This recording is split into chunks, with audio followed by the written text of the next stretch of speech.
Welcome to Seek Reality. I'm Roberta Grimes, and I'm so happy you're with us today.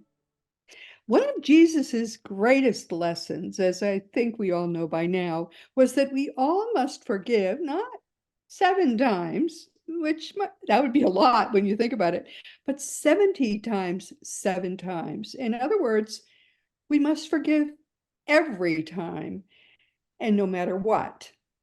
Forgiving goes hand in hand with loving, and in fact, it comes first. You really can't love properly unless you learn how to forgive first and forgive every time. Jesus's method of automatic, prevenient forgiveness works very well, but today's guest teaches another approach to forgiveness that might work especially well for you. Our guest today is Brenda Reiss. She is dedicated to helping people overcome obstacles that hold them back from living life to its fullest. In her successful coaching practice, she guides people through a 5-step forgiveness process that's easy to understand and to learn, which unless it's almost automatic, even driving is almost impossible without getting angry at people. And I'm the worst, or used to be the worst driver on earth, so I really know that's true. Brenda says that self-forgiveness originally helped her to transition out of victimhood and into the life that she was meant to live. And it can do the same for you. Brenda has experienced these obstacles firsthand in the form of toxic relationships, eating disorders, you'd never know it looking at her now, of course, and anxiety, which can consume your everyday life when these problems are allowed to control your life. She has the wisdom now to help others navigate through their most difficult times in life in a healthy and a liberating manner. And she's written a nifty book. I love this book. It's called Forgive Yourself. It's short, it's easy to understand, and I think everyone should read it. The first thing we have to understand, and this is an important thing to know, is that the people who wrong us could not care less whether we ever forgive them. Forgiveness is the gift that we give to ourselves. And forgiving ourselves is the biggest self-gift of them all. That's actually self-gift number one, is to forgive ourselves. So we have a lot to talk about today. Brenda, welcome. It's lovely to have you back with us. Oh, Roberta, it's always such a pleasure. You bring me so much joy in talking with you. So thank you for inviting me. Well, aren't you wonderful to say that? I think you're the first person who's ever said that to Oh, me. really? Oh my Yes. gosh. No, you do. You are so joyful. I love it. You just fill my heart. Oh, darling, you're so sweet to say that. Well, I feel the same way about you because, and by the way, I think you have the most beautiful and welcoming website that I've ever seen. About Thank you. everybody's website is sort of all about themselves, but your website is all about the person who comes to the website, which I think is very refreshing. I Thank went there this morning because I wanted to remind myself more about your book without having to go find your book, because I have a trillion people's books on my computer. you. Yeah. And I couldn't even find anything about, you weren't trying to sell your book there. It was all about the people who come to your website, which I thought was quite remarkable. Beautiful website. Oh, yeah. Thank you. So let's talk about forgiveness. What is It's something which you help people with. So what do you see forgiveness as, really? What is forgiveness? Well, forgiveness to me, it's different. So forgiveness to me is a way to find what's blocking my path from shining my light and being me in this world. Forgiveness is about kind of it making a way for me. It's making a way for me to be able to step into me. It's knowing myself better. So it's not just about saying I'm sorry. So forgiveness isn't just about resentment and anger. Resentment is actually creating an environment of acceptance and allowance so that I can be the person that I'm meant to be. And a lot of people don't look at forgiveness in that sense. And that's what I'm hoping to do for people is to be able to, because forgiveness, as you know, people like want to hold on to the stories and those grudges and they've wronged me and I'm never going to forget and Yeah, all of this and who does that hurt? yeah, Us. the person holding on to it. And so it's like, well, wait, maybe we can look at forgiveness differently. If we can look at it, if we can shift our perception around it, then maybe we can be able to let go of those stories and those people and quit giving them all of our energy, pull our energy back to us and go, wow, who am I? So forgiveness, really, forgiving someone else, is about pulling your energy back from that person and owning your energy again for yourself. Yes. What a beautiful way to look at it. Yeah, and it's, it took me a little bit, but it was like, no, there's so much more to forgiveness than people realize. Because a lot of people are scared of forgiveness, right? Because they get like an identity from it. They get like I'm the wronged one and there's power in that anger, right? But Yeah. it's like, yeah, but this causes all sorts of physical ailments. It causes anxiety. It causes so much. I mean, I'm a perfect example, right? My body was breaking down, needing a back fusion, a neck fusion, and a brain tumor surgery. Say that again. You had a I had a back. back fusion. I needed a back fusion, a neck fusion, and I had a brain tumor surgery all within like a year and a half. Because the way I look at it is that I was holding so much anger and resentment because I kept forgiving too easily. I would jump to forgiveness because I didn't want to feel the pain. I didn't want to feel the emotions. I was afraid of them. And finding this forgiveness process gave me a way to process that. But my body had started to, because our bodies are beautiful and they hold, it's like, the book, The Body Keeps the Score. It's true. We hold that heavy energy within our bodies. The other person's going on living their life, That's right? right. That's right. Doesn't hurt And them at all. Right. no, and we're the ones that are just holding this grudge and living those stories over and over again, not being able to get out of bed and feeling like what's the use in life because it gets so depressed because we're squishing down those emotions. That's that's a technical term, squishing down the emotions. That's a And technical term. Squishing is a it technical is, term. yeah, Yes. thank you. Yes, thank you. But that's what I was finding for me. I was afraid of my anger, Roberta. I was afraid of my anger. But you know what? I kept being in relationship with people who were angry. And until I realized doing this forgiveness work, oh, they're a mirror for me. They're showing me what I'm not looking at inside of myself. Now they had their own little, stuff. They had their own anger that whatever they were doing. But for me in relationship with this person was, Brenda, look at, address what's going on inside of you. And when I was able to get super angry, like after my last divorce, when I was able to get like super angry, raging angry, it was like liberating and free because I was releasing all of this tense and built up energy within myself so that I could then be more me. Yeah. So what you're saying is, if so you were just saying I forgive, but you weren't really forgiving.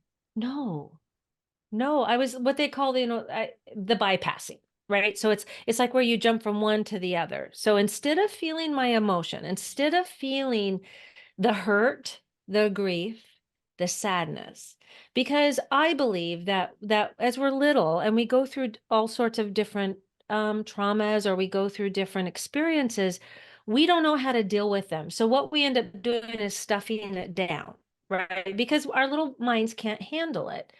And what happens is that builds up, and it creates protections, defense mechanisms, I call it, where we're trying to protect ourselves.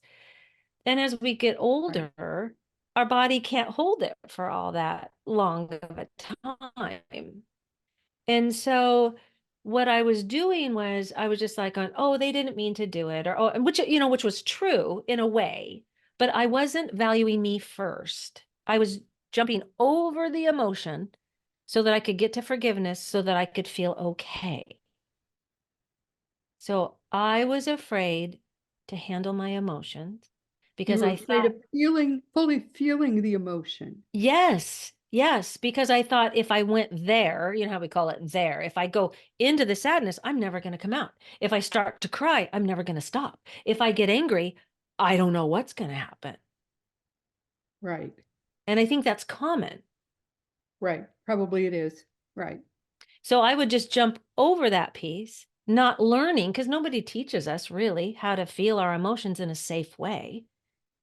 And that it's okay to be angry. Anger is not a bad emotion at all or a bad feeling. Either is sadness. We're meant as human beings, as we know neuroscience is showing us, that we are meant to process these emotions. And once we can process them within a couple of minutes, we can let that go, unless there's a story attached to it. Then we don't let it go so easily. Right. That's true. Yeah.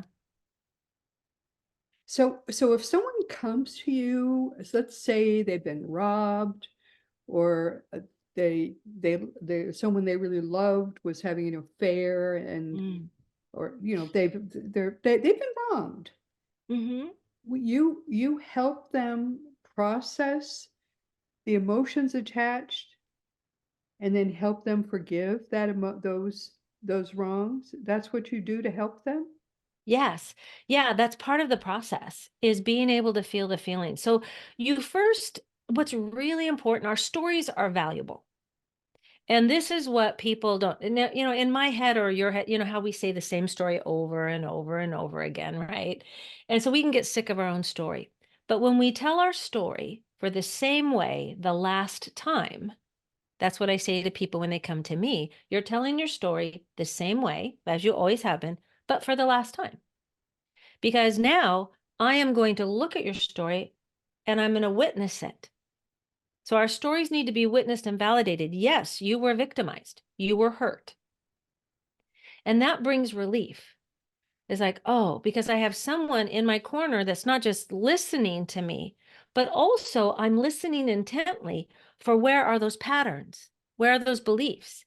Because what you just mentioned, robbery and infidelity, is all betrayal. Those are a pattern of betrayal. Because I bet you there's been other things that happened to them along the way of the same kind of essence or feeling. So I help them, I witness their story, then we get to process the feelings. We get to learn how, in a safe way, to be able to feel. And a Right. lot of people haven't done that in decades. Okay. So they have not had a safe place Right, and a safe person to witness their story. So correct. you give them that, Yeah. which I can see that would be tremendously helpful. Well, yeah, and that's what I offer to people. It's kind of like this is what I do. If you wanna do that with me, that's part of this process. And I'm going to hold the space with you. I'm also going to be like a little bit of an archaeologist because we're going to dig a little bit, right? Golden nuggets that are within your story that tells Golden us nuggets. golden Golden. nuggets. Yeah, yeah, yeah. Why are they golden though? Well, they're golden because they're the nuggets that lead us back to where it began.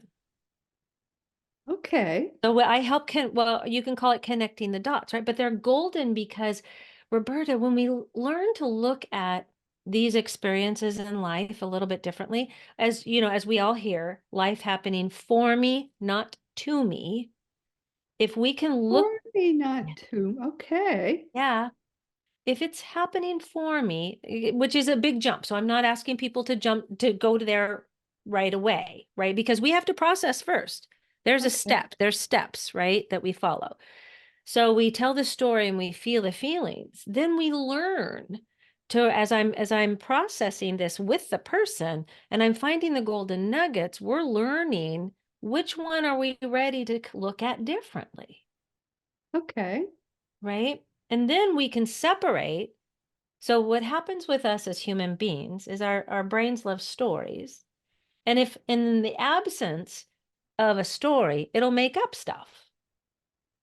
So, Our so, brains will make up stuff oh yeah, that yeah. didn't actually happen. It can happen, but it'll distort it. Okay. All right? right. Based on the other memories that you have. It can distort it.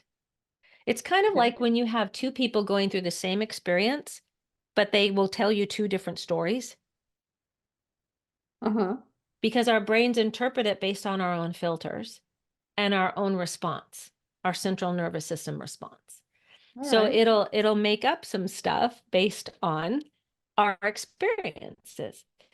So what Okay. I get to do is I get to take this story and go, okay, now we go through the story and we feel feelings. Now let's look at this and go, what's the fact of the story? And then what did I make up about it? Let's separate those two. Because they may have worked on it with their minds, even subconsciously, Yes. made it bigger or different. Bigger and or more hurtful, because when we have a pattern, let's take a pattern of betrayal. When we have Okay. a pattern, so I have a spouse that had an affair. I'm devastated. That did happen to me. So I'm devastated, and I'm more devastated, and I'm hurt, I'm sad, because this isn't the first time. So this is hitting like a little button within me that's going, ooh, this has happened before. I'm not consciously registering that.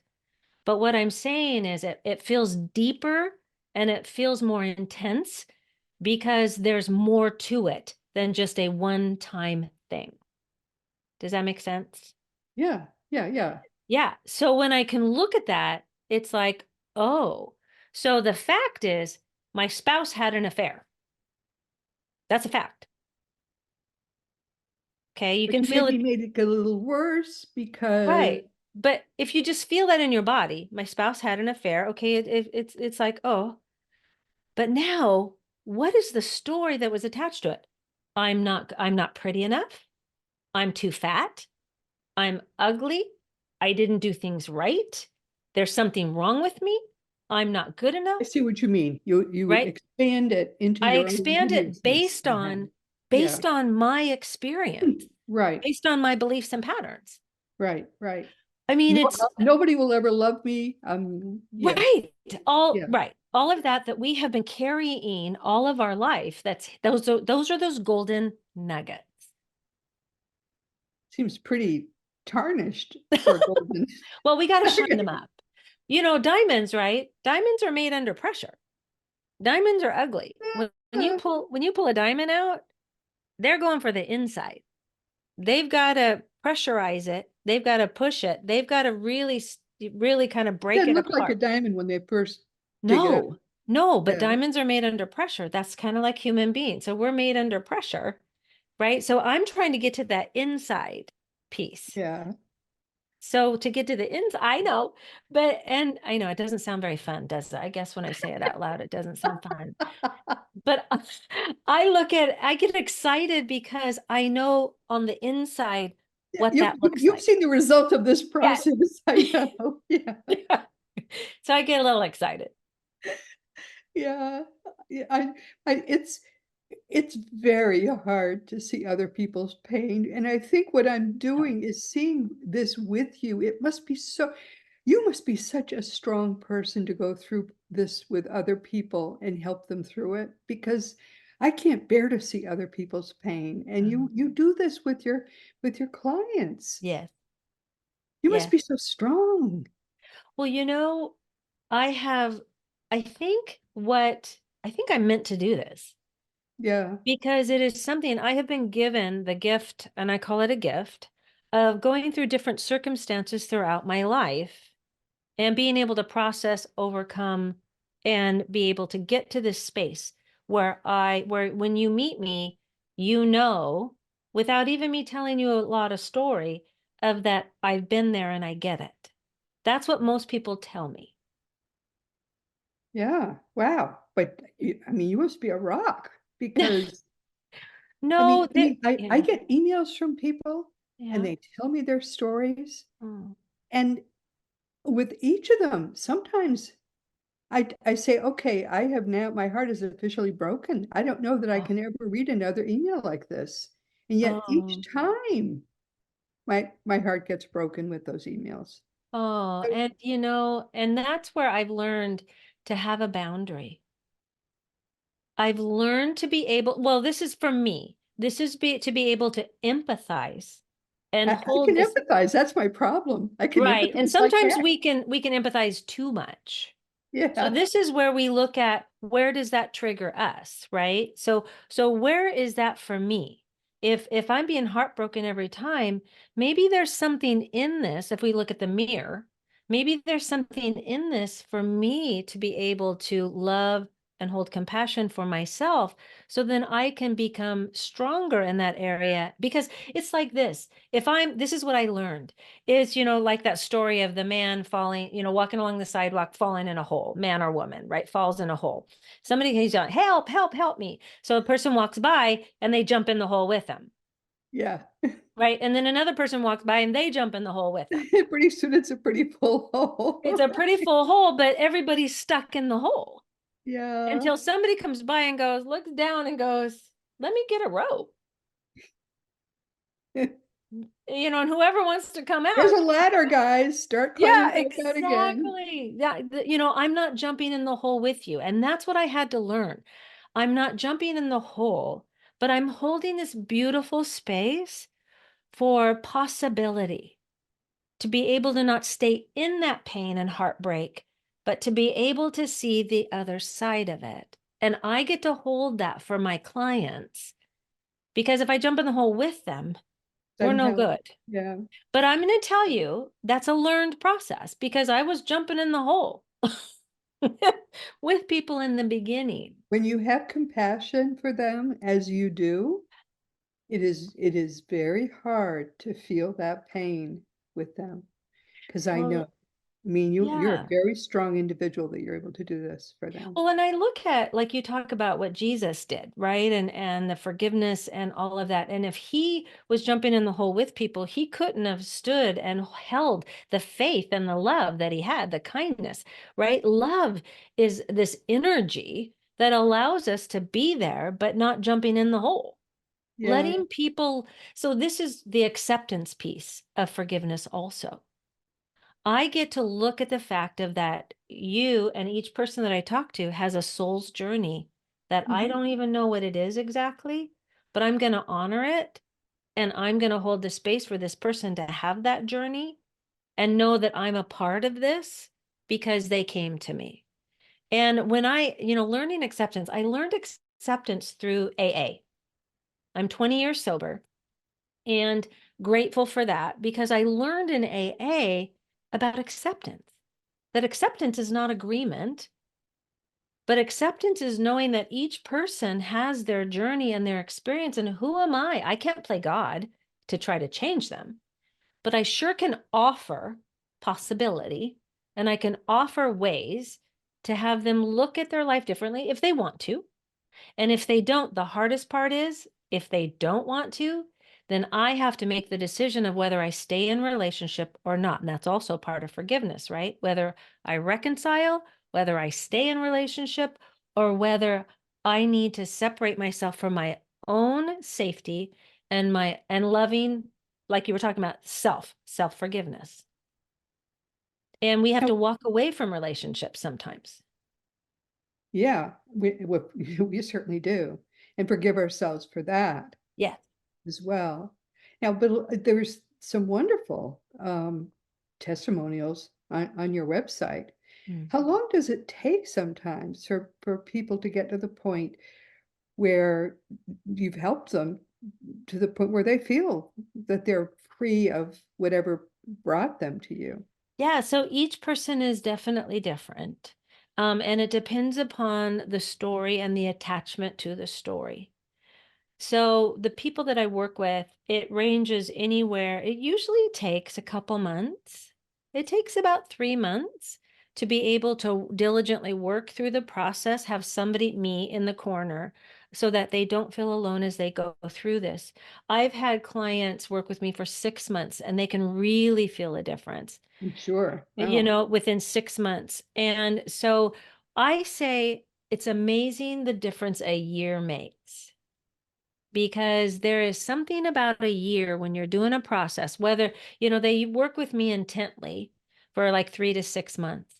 And then they get to go practice on their own, and then they will do a they'll touch base with me on different things that come up.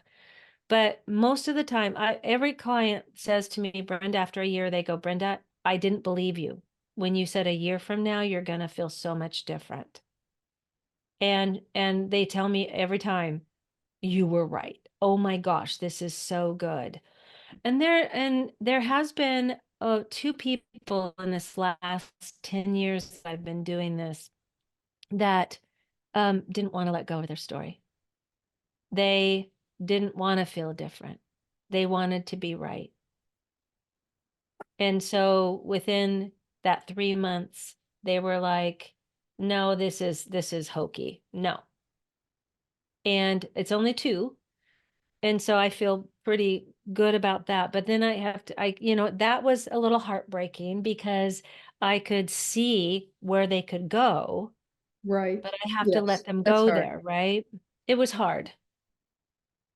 It was hard, but it's also, I can't take it personally, because that's their journey and I get to honor their journey.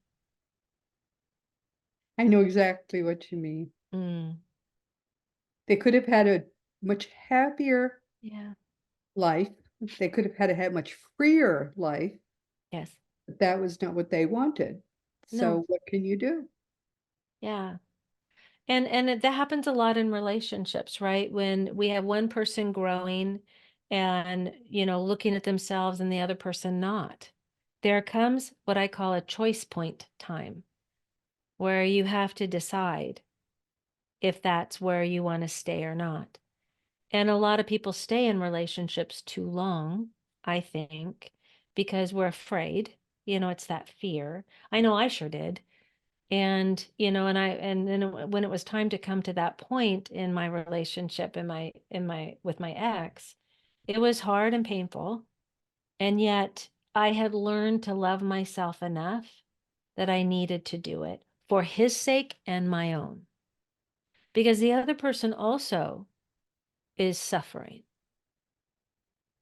when there's no connection and there's no happiness between people, right? And sometimes we can't get to that point together. We have to be apart. And I'm also, we'll go through that, like you and I were talking about before, about putting my husband in memory care. So there's also that part of our lives where we're going through diseases and we're going through different things like with dementia, and we have to make these hard decisions and Can't choices. imagine it. I really can't. I cannot. I feel very, very blessed that my husband at his age has kept all his faculties. I feel blessed that I've kept my faculties Yes, too. exactly. That's I so sure hope good. I have. Yeah. Yeah. I mean, it's a different, it's amazing to believe we've gotten to the ages that we have, and our marriage is as sound and as good as it Oh, is. I We love really that. admire each other so much. Oh, and I love that. And it is, and hold on to that and cherish that. And Oh, there's we those, do every day. yeah. And I think, and that's key. That's really an important piece of relationships, is really honoring it, not taking it for granted, and know that, especially now going through this last couple years for me, um, it's been a deep, deep forgiveness process, even deeper than I was going before, in the sense of what it woke up within me and the different beliefs and patterns that I got to look at new layers of, Right. and being angry at him, being angry at dementia, being angry at the circumstance, Being and angry at life. Why did was this thrown at us? This didn't right, because happen to yeah. us. Why did this happen to us? Because we found ourselves later in life. We're both had multiple marriages and we found each other and we're like, yay, finally. And then that happened. Yeah. You know, Yeah, I'm and so sorry. I thank you. And the bit one of the biggest things I've learned is how much grief and forgiveness, right? How much grief we deal with in life, and we don't allow ourselves to grieve. We're a very grief illiterate nation. And Yes, that's so true. Oh, that right. is so true. And I really learned that because no one knows really how to grieve because again, they're scared of it because of the it feels like you're going into an abyss And we're and you don't know if embarrassed there's a by it ladder. because nobody knows how to deal with people who are grieving. It's sort of No. like it's sort of like a faux pas to be grieving and have other people see you grieve. No one Yes. knows how to deal with it. They No. don't know what to say to you. So to No. do it where people see you grieving, to say something that shows you're grieving, people, it's almost like I don't know. It's an embarrassment to grieve Well, where people yeah. see you grieving. Well, and people want you just to get over it. Yes, yes. They want you to get over it Change the because subject. yeah, because they're Yes. so uncomfortable. And instead of just going, I don't know what to say to you. I don't know what that feels like. And I'm so sorry. I'm sorry. I'm just so sorry that this has happened Yes. to you. And Yes. and this is one of the times where saying I'm sorry is really good because Yes. I don't like people say I'm sorry because we say I'm sorry too much. Like, you know, in a grocery store, it's like when you walk by so it's like, oh, I'm sorry, I'm sorry, I'm sorry. That's more of an excuse me kind of situation. You know, where you can say, "Excuse me," instead of "I'm sorry." But when in a grieving time, this is about saying, "I'm so sorry. This is happening to you. I'm so sorry you're going through this, and I don't know what to say." It's okay to say that. I I mean, don't know what to all I say. could say to you is, darn it. Yeah. I mean, there but for the grace of God go I. My husband's Yeah. much older than yours is. Mm. I mean, I didn't know that we would be in such great shape when he Oh, was, you know, almost 84. He's almost yeah. 84. That's amazing. And I look forward to him being 20 years older. Yeah. I know that's probably being very greedy of me to say that, but I fully expect that's where we're going. And I've told Yeah. him that. I've said, you just better Yeah. take real good care of yourself because I fully expect another 20 years out of you. That's good. And I am very greedy. I'm sorry. No, you know what? It in this case, being, what we call it soulfish instead of selfish. Our souls, right? Want this What a connect. good term. I'm Yeah, going to remember that one. soulfish. Yeah, I'm gonna be soulfish here, and I'm gonna say that, I want my husband to stick around for another 20 years. That's I want okay. to stick around too. I've got a Yeah, lot of well, of work course you to do. do. And he is so supportive in my work. I can't begin to Oh, tell you. I And love. which is hard for him because I've left all religions far behind me and he's a devout Catholic.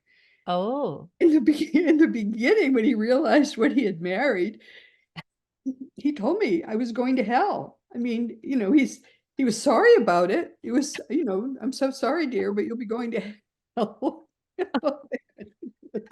But I'm gonna marry you anyway. Well, I was already married. And of course, there's no divorce in Catholicism, so he was stuck with me at that point. There you go.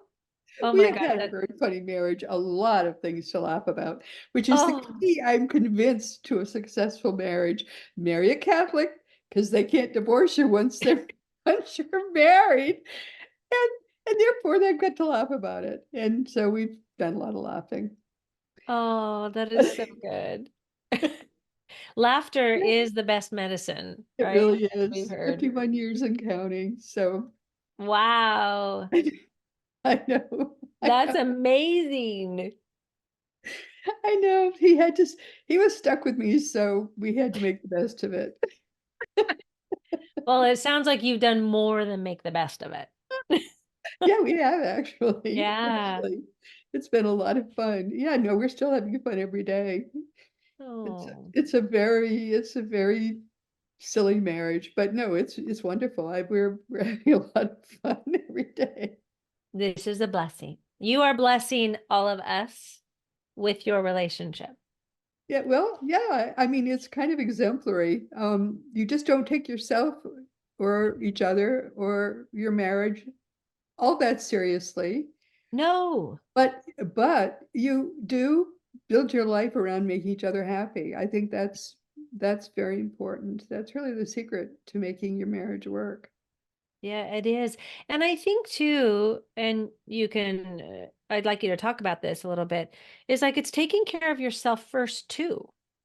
In a relationship, having your own autonomy is important. I don't you agree to having a good union? Yeah, Do but you think? we talked about this. He's the one who actually has brought it up just the other day. We don't try to live as a partnership yoked. Um, Mm, he has things that are important to him that he wants yeah. to do, and I spend my whole life doing this work, and he supports me in doing that. Mm. So that we we we eat our meals together. We talk to each other frequently during the day, but we don't insist that each other join each other in our shared enthusiasms Oh, that's good. at all. I mean, Yeah. he's very political. Don't tell me about your political stuff. I could care less. And and and I don't talk to him about what I my work at Yeah. all. And I think that's very important that we don't insist that the other join us in our particular habits and hobbies and enthusiasms at all. That's very Yeah. important. I think it is important and learning that, yeah, to have your own lives Yes, we have our own lives. Maybe makes your that's a better way to put unions, it. yeah, makes it richer. It makes Yeah. it richer. Yeah. I mean, if he finds something he thinks is really interesting and might interest me too, he'll share it. But a lot of stuff he knows I don't care about, he doesn't even bring it up. And the same is true with me. I don't bring it up to him because I know he doesn't care about it. Did it take a long time to learn that for each other? Actually, probably 20 years, Yeah. but we've been married, we've been married more than 50. So Yeah. it only took the first 20 years of Yeah, him that sounds having to about say, right. honestly, I don't care. And I might say, oh, don't talk to me about that. We learned, we Yeah. learned. And it's the I- willingness to learn. It's the willingness to learn and to honor it. and And not stay be married, right? insulted. Yeah, and not be insulted that we spoke very frankly to each other about what we didn't care about. That's so good. That honesty.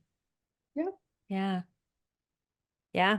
That's powerful in relationship. I Power. think it is. I think it's the reason that we're able to be together and be happy together. Oh, I agree. I do agree. And There and is, and we yeah. but we support each other too. I mean, he very much supports my work, and I very much support him in what he does, which some of which makes no sense to me at all. I mean, he was walking around the house, because it's that season. Lent just started. He was walking around with ashes on his face. I Yeah. said, I didn't I didn't tell him what I thought about that because it made him happy. Yeah. You Yeah. know, whatever. Exactly. And that's honoring. That's respectful right there. That's respectful. And having respect in a relationship along with honesty and, and autonomy is powerful. And a lot of us don't have it. But and I love that you shared that it took 20 years. It's like, yeah, relationships are about growth and healing. We're not meant to know exactly what to do with each other. We're meant to grow together, and but as long as both parties are willing to do that. I have told new brides that the first 20 years are the hardest. They don't like to hear that. It's true. I'm in agreement with you. Let's talk about some of the things we probably should a little bit talk about your book and some of the things that because we're almost at the end of our time now, but Okay. this has been different from what we've talked about, in other conversations. Absolutely. But what are some of the things? I think you had a 7-step process or a 5-step process or something the last time we talked about. Yeah. Um, What are some of the things from your book that we probably should talk about? I don't So, know. I always have fun yeah. talking with you about all the stuff you have in your book. Oh, well, I love just talking with you about everything because it all comes together. It all does. Our conversation always comes together. And so I love that. In my book, Forgive Yourself, there are sections. There's forgiving yourself, forgiving others, and living a forgiving life. And in that book is some examples. And then there's some thought prompts at the end of each of those little chapters to where you can just kind of think about yourself. So forgiving yourself is about looking at what are these patterns and beliefs. So if I am looking at myself and my story, I really recommend people write out a story. A relationship timeline is what I call it, actually. And when we look at a relationship timeline, if we're struggling right now in our relationship, okay, we're not being heard, we're not being seen, we don't feel like we're connected. Huh, let's write out, where has this happened before? Where else in my life do I feel not connected? Where else do I feel not seen and heard? Let's make a list of all those things. Let's start connecting the dots so we can find those golden nuggets, right? And so that's kind of what that helps us do, because awareness is the first step. Awareness is key because I can't change something I don't know is there. So if I'm just blaming the other person, thinking it's their fault, I've got three fingers pointing back at me. There's truth to that we hear. And so it's like, oh, because in my work, all forgiveness is self-forgiveness. And if that's the Your case, work, all forgiveness is self-forgiveness. yeah. That's you keep saying these profound things. I want to cross stitch and hang on the wall. Well, thank you. Because really it does come back to us. Because if all relationships are for growth and healing, I'm in it for a reason.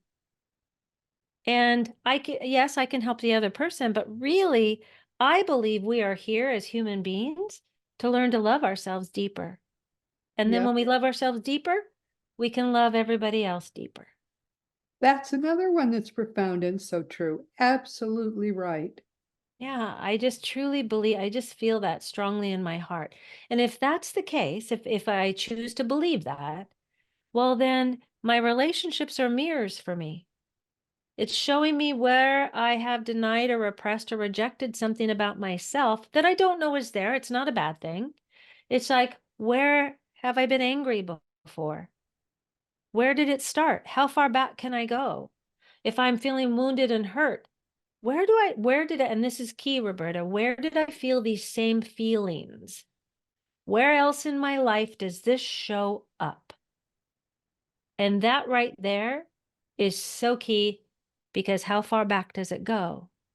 And that's where we find the root, or can find the root of what is ailing us right now. Uh-huh. And so really, as you counsel people on these relationship issues, you're really helping them ultimately to heal themselves Yes. in a Yes. very profound way. Yeah. Do they sometimes then leave the partner that they're with? Yeah. Sometimes it happens. And then sometimes they look at their partner differently, because what the process of the radical forgiveness technique that I teach is learning to shift your perception. So if I am no longer blaming my partner or my friend or my coworker or my boss, if I'm no longer blaming them and I'm pulling my energy back and I'm taking a look at where else has this shown up, I'm doing my own work, that relationship energetically will shift Yes. without me even doing anything except for taking a look at myself.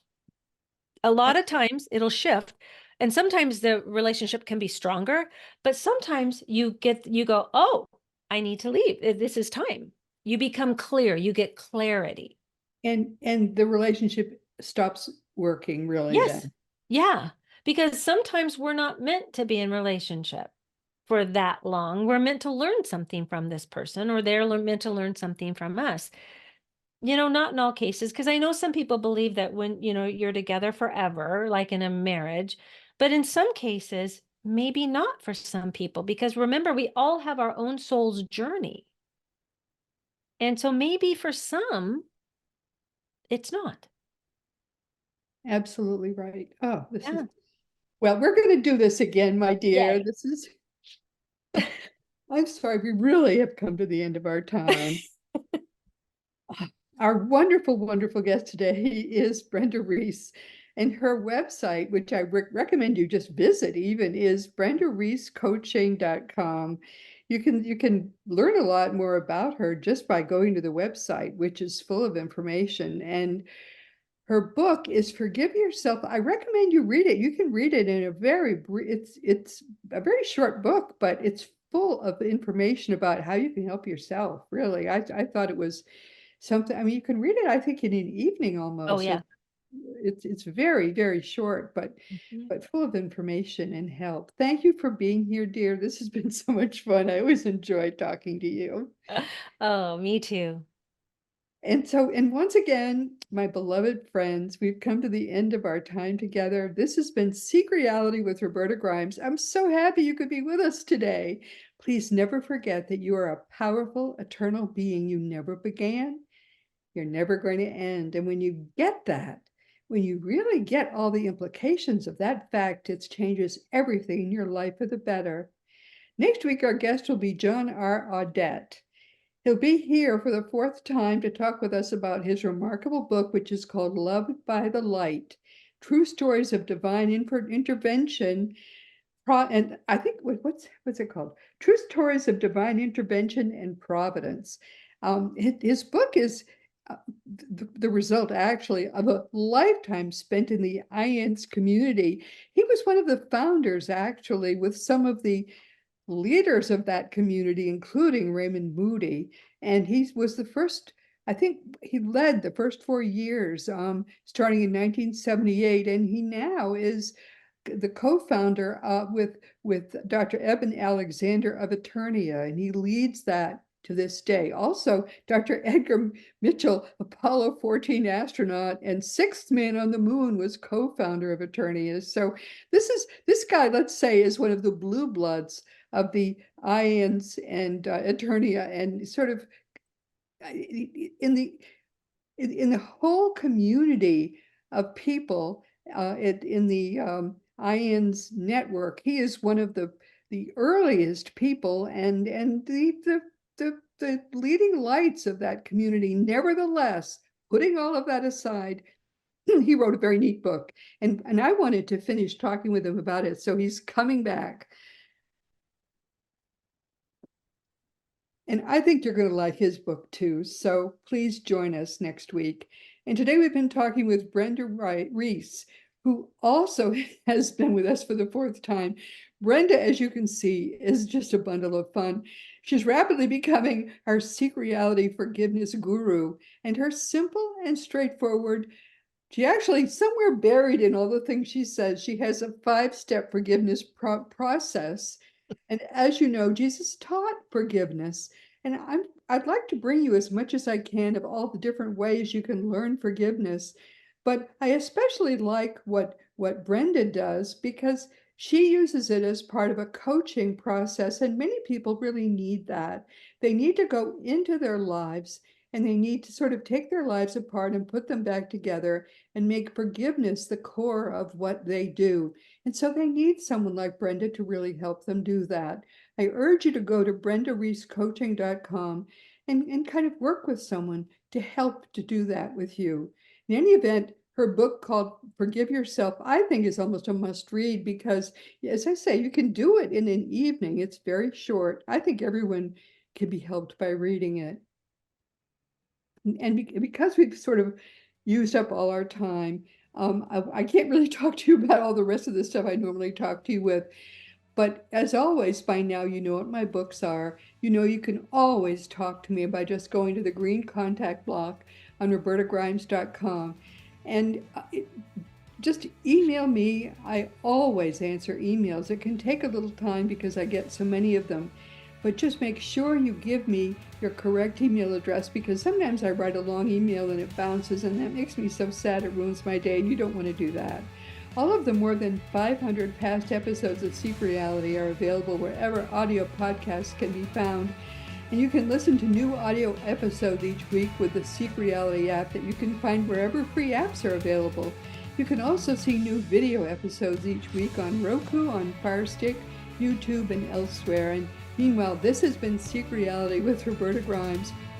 Please, my dear, wonderful, beautiful friends, make the most of this coming week in our one reality, always knowing that you are a powerful, eternal, and beautiful being, and you, most of all in this entire universe, I know you don't believe me when I say this, but you, most of all, are infinitely, eternally, and wonderfully loved.